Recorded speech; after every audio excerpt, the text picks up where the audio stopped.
Isaías 41, verso 10 apenas. Talvez você já até conheça de cor. Diz assim a palavra do Senhor: não temas, porque eu sou contigo. Não te assombres, porque eu sou teu Deus. Eu te fortaleço e te ajudo e te sustento com a destra ou com a minha destra fiel. Curve sua cabeça. Vamos orar ao Senhor mais uma vez. Deus bendito, Deus eterno, tua palavra aqui agora lida, ela será exposta, Senhor. E que haja, Pai, em mim fidelidade naquilo que será falado. Fidelidade para falar exatamente o que a tua palavra diz. Senhor, seja o Senhor a cravá-la no nosso coração, que essa palavra venha ao encontro do nosso coração, para nos encorajar, nos consolar, mas se necessário também de encontro, até mesmo para nos confrontar, Senhor. Porque nós sabemos que a tua palavra é boa, ela é viva, ela é eficaz e produz todo o efeito pela qual ela está sendo enviada para cada um de nós.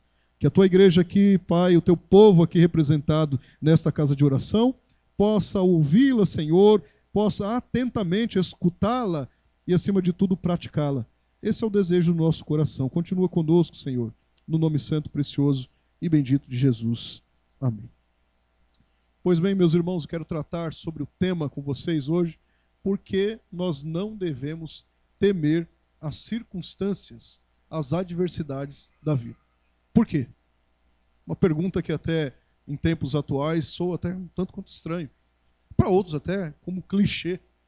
Mas veja, meus irmãos, o medo, se nós podemos chamar assim, eu falei dele no começo do culto, no texto de abertura que fiz com vocês, ele é um sentimento que faz parte da natureza humana. Não está desassociado da natureza humana. E mesmo assim, de certa maneira, é algo não só instintivo, ou seja, que faz parte do nosso instinto. Ele não é só isso. É algo até saudável. Aí vocês podem se perguntar, mas o medo é saudável? Sim. Afinal, o medo pode nos livrar, inclusive, de situações perigosas, que colocam até, às vezes, a nossa vida em risco. Por vezes, pode acontecer isso. Pode ser saudável, dependendo da perspectiva que se visualiza a questão do medo. Porém, além desse tipo de medo, da qual eu estou dizendo aqui, não é?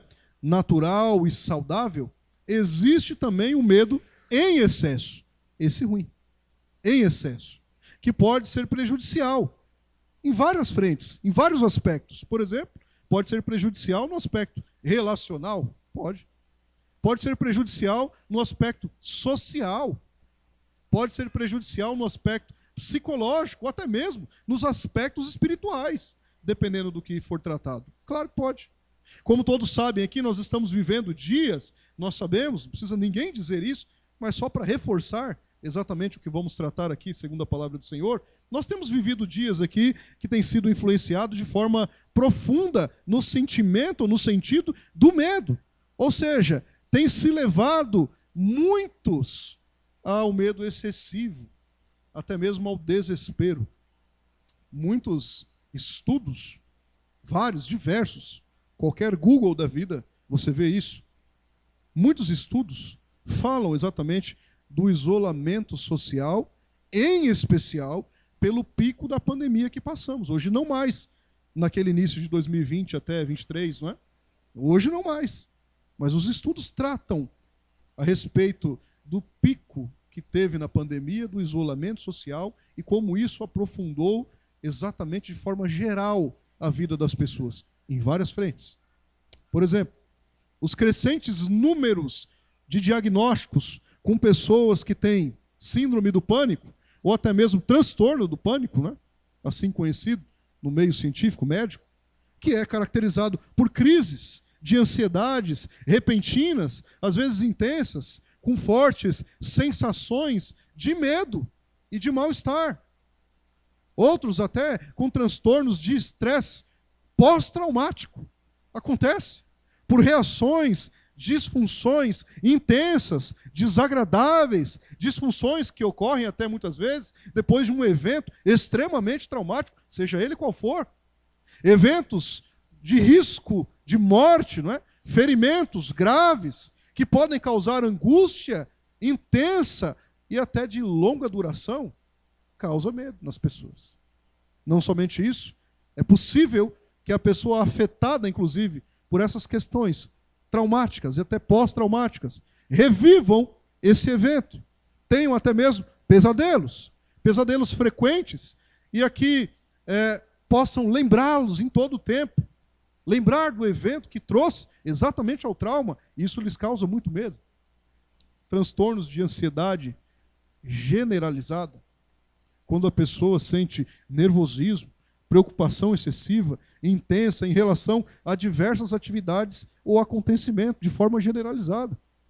Transtornos de ansiedade social, já não generalizada, mas social, caracterizada pelo medo, ansiedade de se relacionar em determinadas situações e ambientes, até mesmo a respeito do seu próprio desempenho com as questões do dia a dia, situações sociais de desempenho que as pessoas têm nas mais variadas atividades, até mesmo no seio familiar.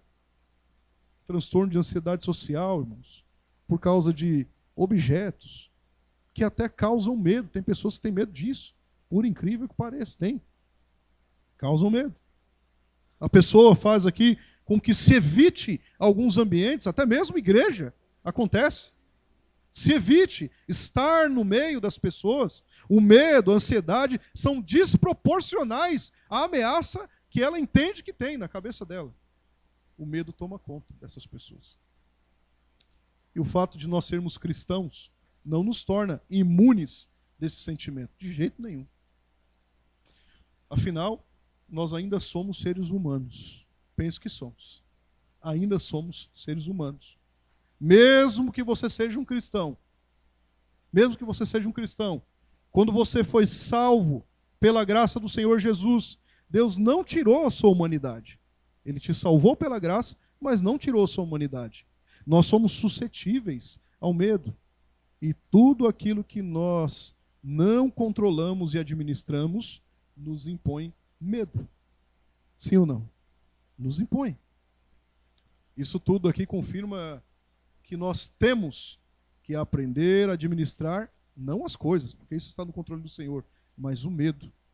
E talvez você esteja se perguntando exatamente agora: mas como é que eu vou fazer isso? De que forma eu vou fazer isso? Como não temer as circunstâncias? Como é que eu não vou temer as adversidades? Pois bem, Isaías 41 é um capítulo inteirinho para você, que enfatiza o poder e a soberania de Deus e a garantia do cuidado de Deus e a provisão para o seu povo. Embora nós não estamos isolados disso, mas há uma garantia. Isaías 41 serve aqui como um lembrete de que Deus está no controle de toda a história, aliás, de todas as coisas, e que Ele fez todas as coisas cooperarem, ou Ele faz todas as coisas cooperarem para o bem daqueles que o amam. Percebe? O capítulo retrata Deus como um pastor amoroso. O capítulo retrata Deus como fiel, que conduz aqui o seu povo, mesmo em meio às dificuldades da vida, e os livra dos seus inimigos. Está descrito no capítulo 41. E a palavra de Deus nos dá claramente essa resposta do porquê nós não devemos temer as circunstâncias, do porquê nós não devemos temer as mazelas da vida, do porquê nós não devemos temer as situações que para nós incertas, mas Deus continua no controle de todas as coisas. No verso que nós lemos inicialmente, Deus, através do profeta Isaías, nos mostra isso. E é sobre isso que eu quero tratar com vocês de forma objetiva. Vemos algumas lições nesse único verso. Claro que dentro do contexto do capítulo imediato, inteiro, do 41 de Isaías. Em primeiro lugar, você vê aí o primeiro motivo do porquê nós não devemos temer as adversidades. O primeiro motivo do porquê nós não devemos temer as circunstâncias da vida. E qual é esse motivo? É porque Ele está conosco. Porque Deus está conosco. Clichê assim? Sim. Está escrito aí no texto. A primeira promessa de Deus para nós, nesse pequeno verso que nós lemos aqui, é que Ele está conosco. O texto traz isso de forma muito clara. Não temas, não tenha medo, porque eu sou contigo. Está escrito aí na sua Bíblia isso? Não tenha medo, porque eu sou contigo. Primeiro aqui nós vemos uma ordem. Qual é a ordem? Não tema. Essa não é uma ordem? Está no imperativo. Não tenham medo. Ele está falando para nós não termos medo. Olha, talvez aí. Não, é não temas. É uma ordem. E na sequência, nós vemos aqui a promessa. Eu sou contigo. Nós temos um imperativo que é exatamente não temer. Nós estamos ouvindo isso pela boca do Senhor, falando ao seu povo. E segundo é, eu sou contigo. Aqui nós já poderíamos encerrar todo esse discurso, toda essa pregação. Poderíamos. Mas veja, meus irmãos, essa promessa do Senhor feita ao povo de Israel, claro, o povo de Deus, nós somos Israel de Deus, tinha um porquê. Eles estavam sendo ameaçados pelas adversidades. Eles estavam sendo ameaçados pelas circunstâncias que os cercavam. No contexto deles, ali do capítulo 41 de Isaías, eles estavam sofrendo ameaças pelos povos pagãos. Eles estavam sofrendo ameaça. E de forma imperativa, Deus fala para eles, não temas, porque eu sou contigo. Através dessa fala aqui, então, o Senhor queria lembrar o povo dele dos livramentos que ele tinha, eles, o povo, né, tinham recebido do próprio Senhor. Era o mesmo que ele dizer assim, horas, eu sou contigo, eu sou o mesmo Deus, que com mão forte tirei vocês da terra do Egito. Eu sou o mesmo Deus, em outras palavras ele está dizendo isso, que destruiu o poder de Faraó. Eu sou o mesmo Deus que fez maravilhas no meio de vocês. Por isso é que vocês não devem temer, porque eu sou com vocês. Sou contigo, aqui conjugado. E o mesmo vale para nós hoje também. É claro que isso é aplicativo para nós. É interessante observar que essa mesma promessa feita por Deus, aqui no capítulo 41 de Isaías, no Antigo Testamento, ela também é reforçada por Jesus no Novo Testamento, que é muito superior. Por Jesus. Mateus capítulo 28, será reproduzido aí? Versos 18 a 20. Mateus capítulo 28, versos 18 a 20. Nós vamos encontrar a famosa grande comissão, onde Cristo diz, a palavra diz, Jesus aproximando-se falou-lhes, dizendo, toda autoridade me foi dada ali na esquina da Conselheiro Carrão. Assim? Não. Toda autoridade me foi dada no céu e na terra.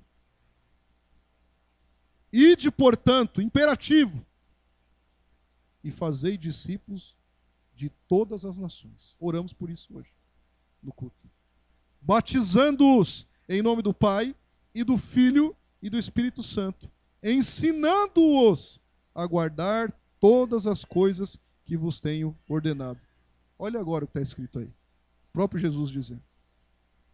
E eis que estou convosco todos os dias, até a consumação dos séculos. Estou contigo. Está sendo reafirmado aqui pela boca de Jesus no Novo Testamento, na palavra que nós acabamos de ler. Aquele que recebeu toda a autoridade no céu, na terra, a saber, Jesus, nos garantiu que estará conosco até o fim de todas as coisas. Ele jamais nos abandonará.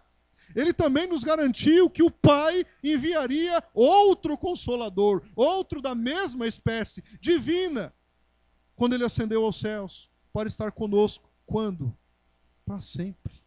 Para todo sempre. João capítulo 14, verso 16 e verso 17, diz exatamente isso. E eu rogarei ao Pai, e Ele vos dará outro Consolador, halos, outro Consolador, a fim de que esteja para sempre convosco.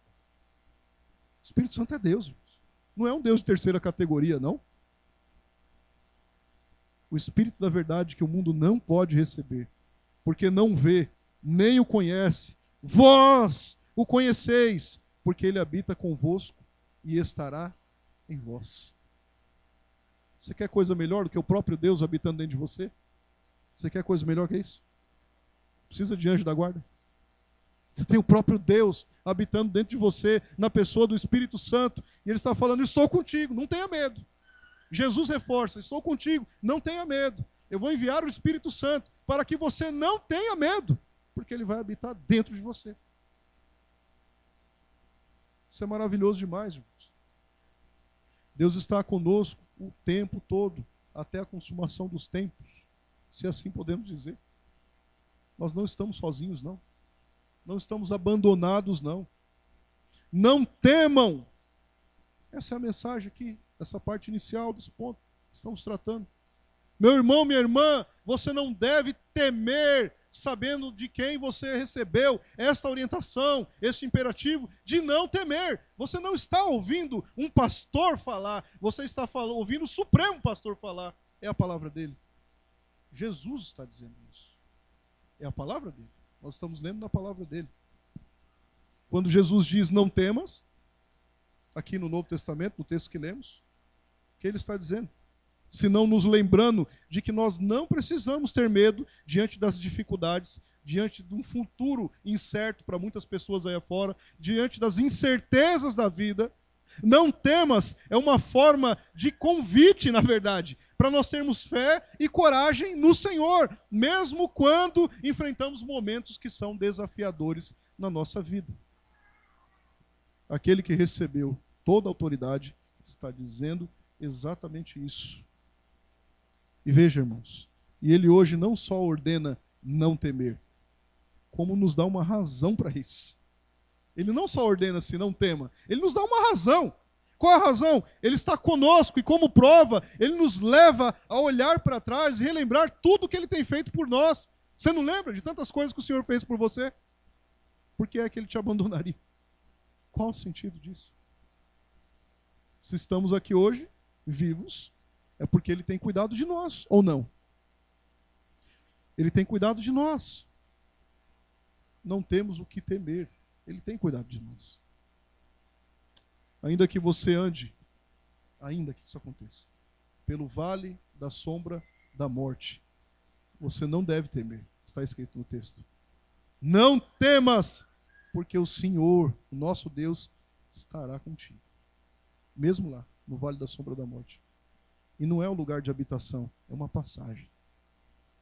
Salmo 46, verso 1 a 11, eu vou ler esse com vocês. Eu preciso ler isso. Salmo 46, verso 1 a 11, está dizendo assim: Deus é o nosso refúgio e fortaleza, socorro bem presente nas tribulações.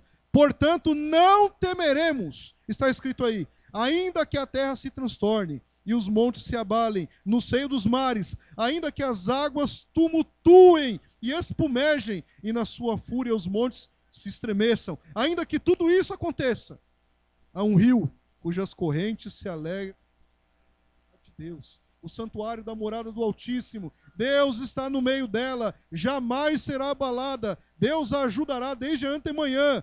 Brama nações, reinos se abalam, ele faz ouvir a sua voz e a terra se dissolve. O Senhor dos exércitos está conosco, o Deus de Jacó é o nosso refúgio. Vinde, contemplai as obras do Senhor, que assolações efetuou na terra. Olha aqui, irmãos, ele põe termo à guerra, e até os confins do mundo, quebra o arco e despedaça a lança, queima os carros no fogo. Olha isso, irmãos, aquietai-vos e sabei que eu sou Deus, sou exaltado entre as nações, sou exaltado na terra. E ele finaliza dizendo: o Senhor dos exércitos está conosco, está, nesse momento, está conosco. O Deus de Jacó é o nosso refúgio. Não temas, eu estou contigo. Mas em segundo lugar, o texto avança. O segundo motivo do porquê nós não devemos, de forma nenhuma, temer as adversidades. O segundo motivo do porquê nós não devemos temer as circunstâncias da vida, além de ele dizer que está conosco, ele também é o nosso Deus pessoal. Esse é o outro motivo que está aí. A segunda promessa de que ele é o nosso Deus vem logo após de outro imperativo. Qual é o outro imperativo? Você está com o texto aberto. Não te assombres. Não se espanta, não. Ele está dizendo isso. Esse é um outro imperativo. Ele não está falando, talvez você não se assombre. Ele está dizendo, não te assombres. Por que, Deus? Está aqui o segundo motivo. Porque eu sou o teu Deus. Está escrito aí. Você está lendo na Bíblia, junto comigo. E aqui eu quero chamar sua atenção para algo aqui muito interessante. Muito interessante. Essa palavra aqui, assombres, né? No original, é shahá, hebraico. Texto pela qual foi escrito aqui grande parte do Antigo Testamento. Também pode significar, transliterando ou traduzindo mesmo ao português, desviar o olhar, desviar o foco. Seria essa a melhor colocação. Até mesmo aqui, olhar ao redor com ansiedade. Poderíamos aplicar isso aqui. Ou seja, o que Deus estava dizendo para aquele povo e para nós também, evidentemente falando, é que nós não podemos deixar de forma nenhuma as circunstâncias, por piores que elas sejam, tirar o nosso foco, tirar o nosso objetivo, a nossa diretriz de não temer. Ele está dizendo exatamente isso. Nós não podemos desviar o nosso olhar dele. O nosso olhar tem que ser inteiramente a ele. O que ele está dizendo é assim, não olhem ao redor e deixem a ansiedade tomar conta. Ele está dizendo isso. Sabe por quê? Ele está falando. Porque eu sou o Deus de vocês. Aqui já é suficiente. Eu sou o Deus de vocês. Em outras palavras, poderíamos dizer que o próprio Deus, através da palavra, está dizendo o seguinte: não foque, não dê ênfase nos problemas e nas dificuldades. Foque, dê o seu foco em mim, porque eu sou o teu Deus. É isso que ele está dizendo aí. E uma característica aqui muito comum das pessoas quando passam por dificuldades é olhar o quê? Os problemas. Elas olham as circunstâncias, ou não? Só eu já fiz isso? Só eu sou extraterrestre? Creio que não. Uma característica comum. É um desafio para nós. Não olharmos as circunstâncias e os problemas, não. Esquecendo, inclusive, que Deus é Deus. Inclusive é o nosso Deus. A gente tenta resolver a situação de tudo quanto é jeito e às vezes, por último, nós deixamos o Senhor. Mas ele está dizendo, olha, não desviem o foco, não. Eu sou o Deus de vocês. Eu estou com vocês. Ok, imanência, atributo de imanência. Se relaciona conosco, está conosco o tempo inteiro. Mas além disso, eu sou Deus de vocês. Vocês são o meu povo. Nós somos parte da aliança que o Senhor fez em Cristo Jesus, aliança eterna. Nós somos o povo da aliança, irmãos. Ele é o nosso Deus. É uma característica muito comum das pessoas, quando passam por situações de dificuldade, olharem os problemas. Queridos irmãos, focar significa direcionar a atenção ou se concentrar em algo. Isso significa focar, dar foco, não é? Se nós estivermos focados em Deus, então Ele tem a nossa atenção, é claro.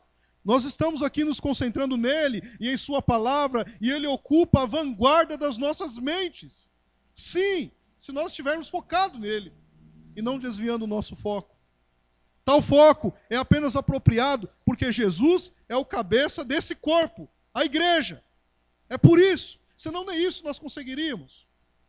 Ele é o princípio, ele é o primogênito dentre os mortos, para em todas as coisas ter primazia, toda honra, glória e adoração. Por direito, ele não deveria ser o nosso foco? Salmo 139, verso 37. Olha esse texto auxiliar. Salmo 139, verso 37. Olha o salmista. Desvia os meus olhos para que não vejam a vaidade e vivifica-me no teu caminho. Olha o que o salmista estava dizendo. O desvio do foco dele não é do Senhor.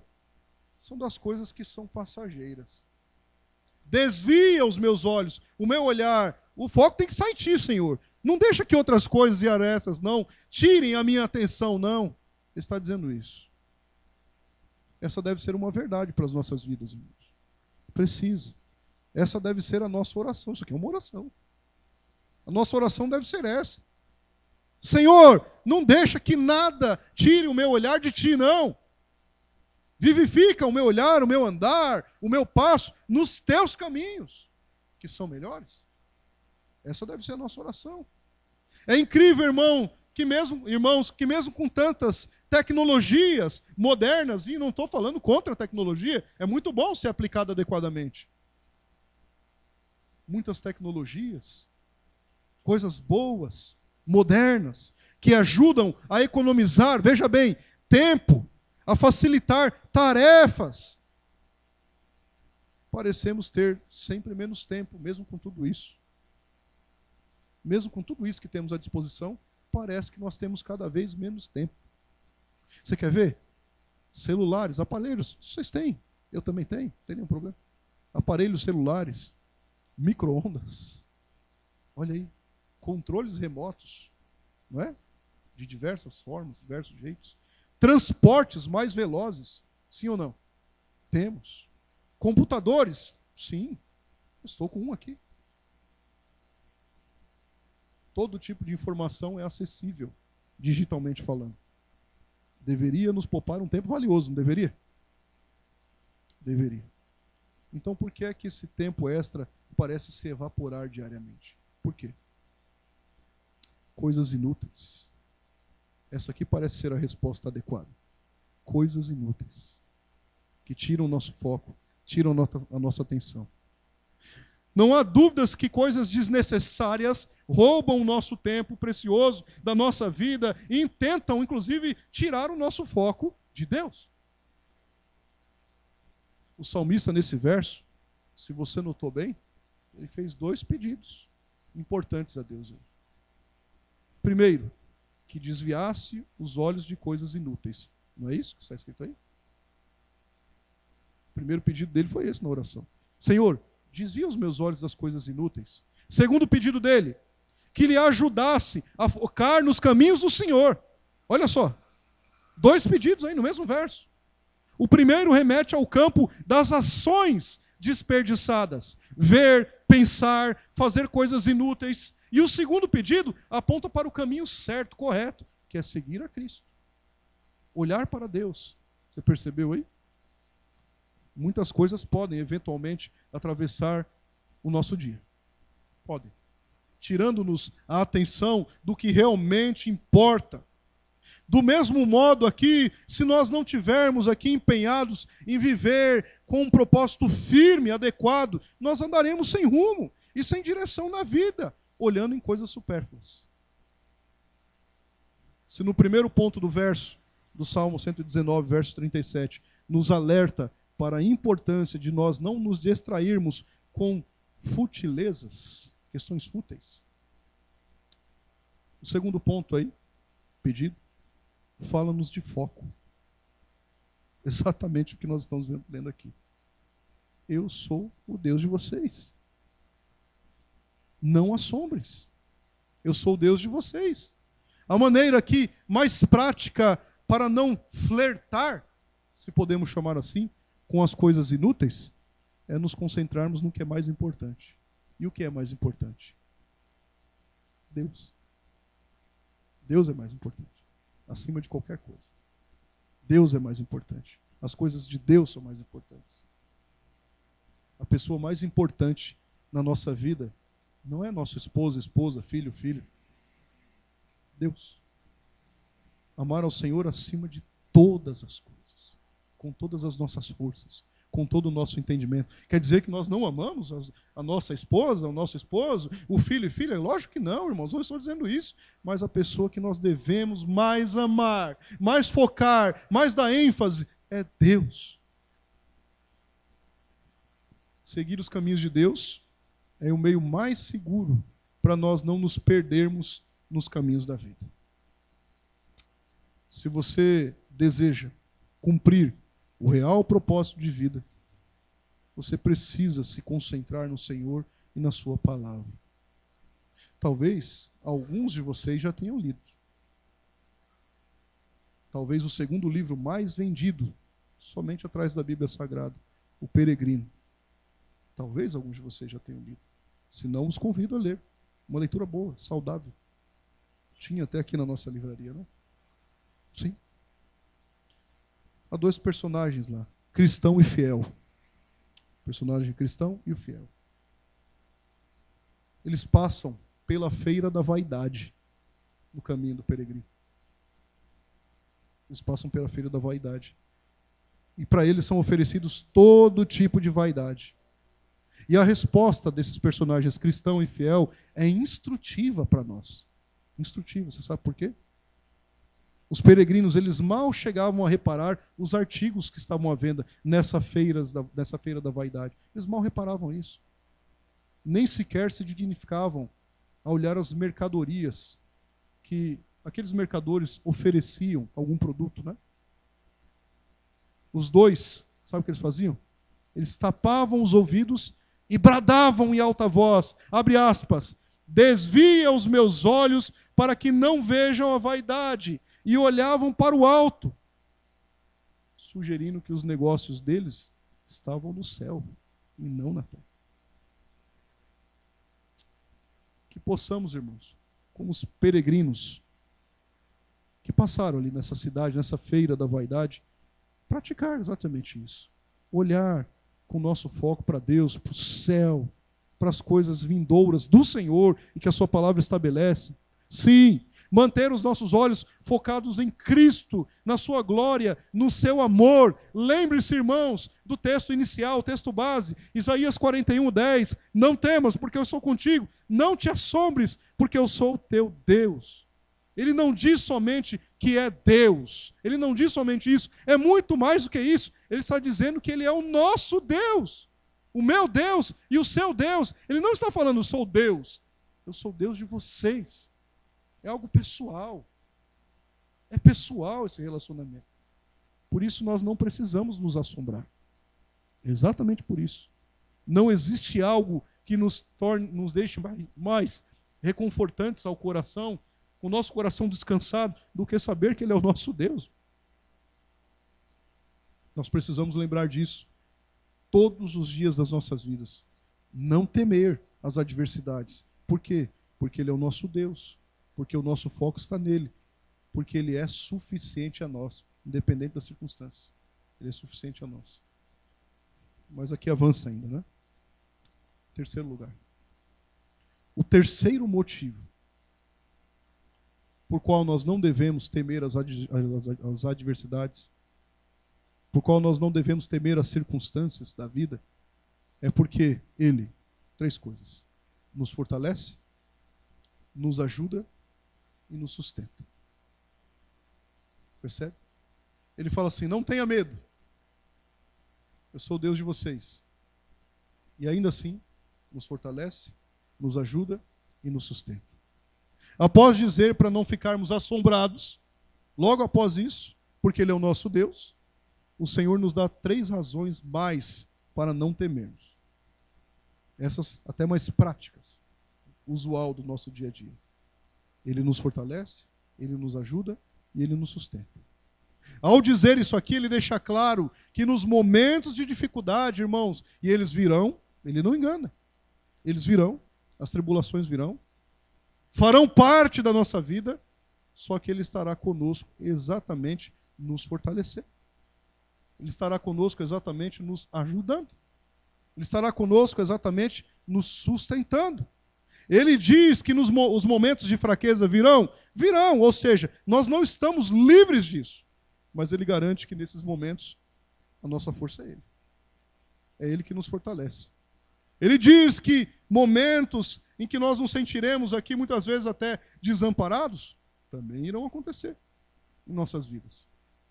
Mas Ele nos tranquiliza, calma, dizendo que é Ele quem nos ajuda.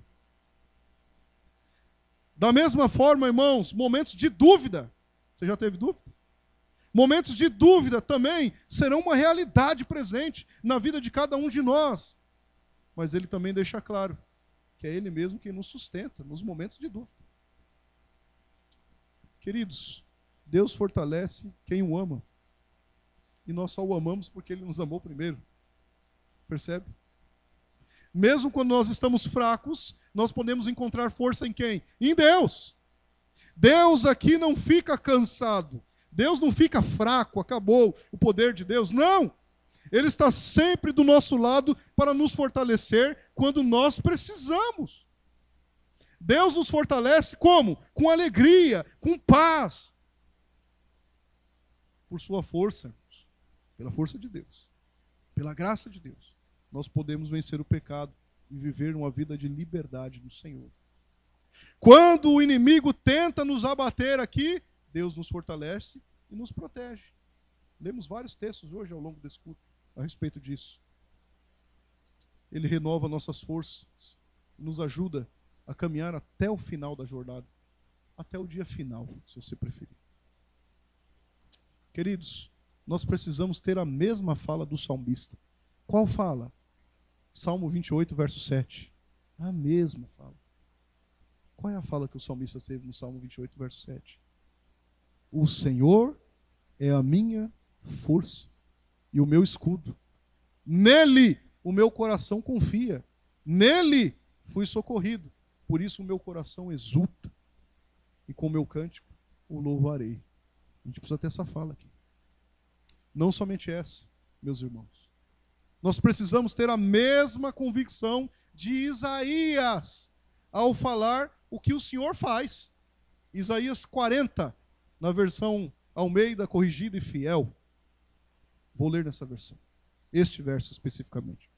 Isaías 40, verso 29, verso 30 e verso 31. Isaías 40, do 29 ao 31. Olha o que ele está dizendo.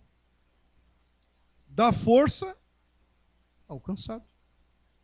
E multiplica as forças ao que não tem nenhum vigor. Mas que matemática que é essa, gente? É zero forças. Como que ele multiplica zero? Multiplica as forças do que não tem nenhum vigor. Os jovens se cansarão e se fatigarão. E os moços certamente cairão. Veja agora o que está escrito.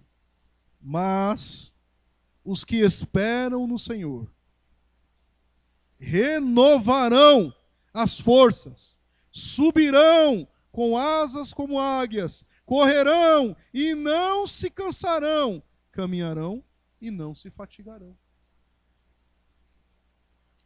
Nenhuma pessoa é forte o suficiente que não precise de ajuda. Não existe isso. Nenhuma pessoa. Na vida, por vezes, aparecem situações inesperadas. Nós enfrentamos obstáculos, difíceis batalhas, duras batalhas do dia a dia. Sim, é muito importante reconhecer que nós precisamos de ajuda, mas não é só suficiente reconhecer que nós precisamos de ajuda. Não é somente suficiente isso. Nós devemos pedir ajuda para quem pode resolver, para quem pode solucionar o nosso problema. E ninguém pode nos auxiliar melhor do que como Deus Todo-Poderoso, que criou todo o universo, sustenta pelo poder da sua palavra. Não é só necessário nós sabermos que nós precisamos de ajuda. Ok, isso é um reconhecimento. Mas a quem vamos recorrer? Recorramos ao Deus Todo-Poderoso. É Ele que nos fortalece, não é isso que está escrito no texto? Nunca se esqueça. Não existe nenhum problema que Deus não possa resolver. Nenhum. Ele nos ama. Ele não nos abandona. Ele nos ajuda a sair da situação, por mais difícil que pareça. Sim. Nós precisamos, meus irmãos, saber que Ele nos ajuda. Além de nos fortalecer, Ele nos ajuda. E termos a mesma afirmação também que o salmista disse no tocante à ajuda do Senhor. Salmo 94, verso 17, voltando à revista atualizada. Salmo 94, verso 17. Se não fora o auxílio do Senhor, já a minha alma estaria na região do silêncio. Você já leu esse texto aí? Precioso. Se não fora a ajuda do Senhor, eu já estaria morto, perdido eternamente. Se não for a ajuda do Senhor, minha alma já estaria na região do silêncio. Meus irmãos, nós precisamos cravar ao nosso coração o que o Senhor disse no tocante à ajuda. Isaías 43, verso 13. Ele diz, olha o que ele disse. Porque eu, o Senhor, o teu Deus, te tomo pela tua mão direita e te digo, não temas, eu te ajudo. Ele ajuda. Ele fortalece e ele ajuda. Bom, mas Deus é fiel. Ele não só fortalece e ajuda, além. Ele providencia tudo, absolutamente tudo que nós precisamos. Evidentemente que tudo isso alinhado à sua vontade, claro. Tudo que nós precisamos, para viver, inclusive. Ele é Deus providente. Nos providencia tudo. Deus é fiel, irmãos. E a providência de tudo que nós precisamos para viver, Ele nos dá. Nós podemos sempre confiar na providência de Deus. É Deus quem nos dá a vida, é Deus quem nos dá o alimento, é Deus quem nos dá o emprego, é Deus quem nos dá a família, é Deus quem nos dá aqui os amigos. Deus cuida de todas as criaturas da terra, inclusive de mim e de você. Mas a providência de Deus vai mais longe do que essa questão apenas. Deus nos providenciou aquilo que é melhor. A salvação em Cristo Jesus é motivo de alegria. Deus nos providenciou isso. Ele nos dá alegria, força para resistir o pecado e nos dá muitas bênçãos espirituais, sem dúvida. A providência de Deus cuida do nosso corpo, cuida. A providência de Deus cuida da nossa alma e espírito. Na verdade é uma coisa só. Alma e espírito são palavras intercambiáveis. Cuida.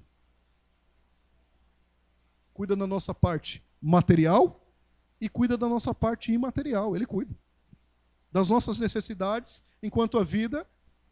Por que vocês estão correndo para um lado para o outro? O que vocês vão comer? Ah, Senhor, o que eu vou comer? O que eu vou beber? O que eu vou vestir? Sermão da Montanha, capítulo 6 de Mateus. O próprio Jesus ensinando. Por quê? Vocês viram os passarinhos? Deram uma olhada aí? Não ajunta. Viram os lírios do campo? Dos campos? Melhor que Salomão. Nem Salomão, todo o resplendor, se vestiu como eles. Por que vocês estão correndo de um lado para o outro? Ele é providente, ele cuida. Não é? Não é o Deus da providência? Deixa eu falar uma coisinha para vocês. Ele diz assim: buscai, pois, em primeiro lugar o meu reino, o reino de Deus, e a sua justiça. E todas estas coisas, não são as demais coisas, não está escrito isso lá. Em nenhum texto, nenhuma versão. Todas estas coisas, as necessidades básicas que nós temos para viver, seriam supridas. Nós que estamos no lamaçal do pecado, mortos em delitos e em pecados, fomos resgatados pelo Senhor, nos providenciou salvação. Nos providenciou um que encarnou, que sem pecado, verteu sangue na cruz do Calvário para que nós pudéssemos hoje estar aqui vivos. Espiritualmente, isso não é providência? Ele nos fortalece, nos ajuda e nos sustenta. Meus irmãos, os dois primeiros versos, se vocês olharem com calma, do capítulo 43 de Isaías, os dois primeiros versos completam assim, mas é a cereja do bolo que o Senhor põe, é claro, para tornar perfeito o texto que nós refletimos até aqui. Isaías 43, nós lemos o 41, verso 10 como texto base, mas Isaías 43, verso 1 e 2 é a cerejinha que o Senhor colocou do bolo. Verso 1 e 2 de Isaías 43. Mas agora, assim diz o Senhor, que te criou, ó Jacó, e que te formou, ó Israel. Não temas, porque eu te remi. Chamei-te pelo teu nome. Tu és meu. Quando passares pelas águas, eu serei contigo. Quando passares pelos rios, eles não te submergirão. Quando passares pelo fogo, não te queimarás, nem a chama arderá em ti. Você sabe que alusão está fazendo esse texto? Sabe que alusão, por que o Senhor diz isso? Outra vez o Senhor traz a lembrança do povo, os livramentos que ele tinha concedido a esse mesmo povo. Quais livramentos? Quando passares pelas águas, quando ele fala de água, faz uma alusão à travessia do Mar Vermelho, Êxodo capítulo 14, verso 21 e 22. Ele está trazendo a lembrança do povo, sabendo que ele é Deus do povo, que ele está com o povo. Ele está falando isso, trazendo a lembrança da travessia do Mar Vermelho. Quando ele trata de rios, ele faz alusão a uma outra travessia, a travessia do Rio Jordão. Josué, capítulo 3, verso 14 a 17. Ele está dizendo exatamente isso. Quando aqui ele fala em relação ao fogo, é uma metáfora, é claro. para a proteção de Deus contra o perigo. Davi aqui, inclusive, usou essa figura de linguagem no Salmo 66, verso 12, onde ele diz: passamos pelo fogo e pela água, porém, afinal, nos trouxeste para um lugar espaçoso. Além disso, nós podemos lembrar outros tantos livramentos que o Senhor deu ao seu povo. Por exemplo, Ananias, Azarias e Misael, vocês o conhecem como Sadraque, Mesaque e Abednego, na fornalha de fogo ardente. Daniel, capítulo 3, verso 25 a 27, o Senhor os livrou. Às vezes o Senhor não nos livra da fornalha, mas Ele nos livra na fornalha. Tudo bem? Foi exatamente o que aconteceu. A mesma forma que Deus esteve com Israel na travessia do Mar Vermelho, a mesma forma com que Deus esteve com o seu povo na travessia do Rio Jordão, com Daniel, com os amigos de Daniel, lá na fornalha, né? O Ananias, o Azarias, o Misael, Ele também está conosco nesse momento. Está conosco. Ele não garante uma vida sem problemas. Eu vou finalizar para nós louvarmos. Ele não garante uma vida aqui sem problemas. Ele não nos garante uma vida aqui sem dificuldades. Ele nunca disse isso. O próprio Jesus falou que nós passaríamos por aflições, mas teríamos que ter bom ânimo. Mas uma coisa Ele garante. Isso é um fato. O que é que Ele garante, irmãos? Ele garante que estará conosco. Ele garante que Ele é o nosso Deus. Ele garante que Ele nos fortalece, Ele garante que Ele nos ajuda, Ele garante que Ele nos sustenta. Ele nos garante isso. Por isso a palavra de encorajamento ao nosso coração. E a palavra é: não temas. 365 não temas na Bíblia Sagrada. Um para cada dia. Não temas. Ele é o nosso Deus, irmãos. Que essa palavra possa encontrar guarida no nosso coração. Que verdadeiramente nós possamos descansar no Senhor e praticar isso que ouvimos hoje aqui. Ao sairmos daqui, de fato, que Ele é o nosso Deus bendito, que Ele está conosco, que nós não devemos nos espantar com as circunstâncias adversas que nós vemos por aí afora. Absolutamente não. Porque Ele nos fortalece, nos ajuda, nos sustenta. Está conosco todos os dias. Que seja uma palavra de conforto ao seu coração. Que seja uma palavra para te levantar, te chacoalhar e fazer você entender de uma vez por todas que absolutamente nada e nem ninguém pode te tirar das mãos preciosas de Jesus, o nosso Senhor. Absolutamente ninguém. Fiquemos em pé e vamos louvar o nosso Deus bendito.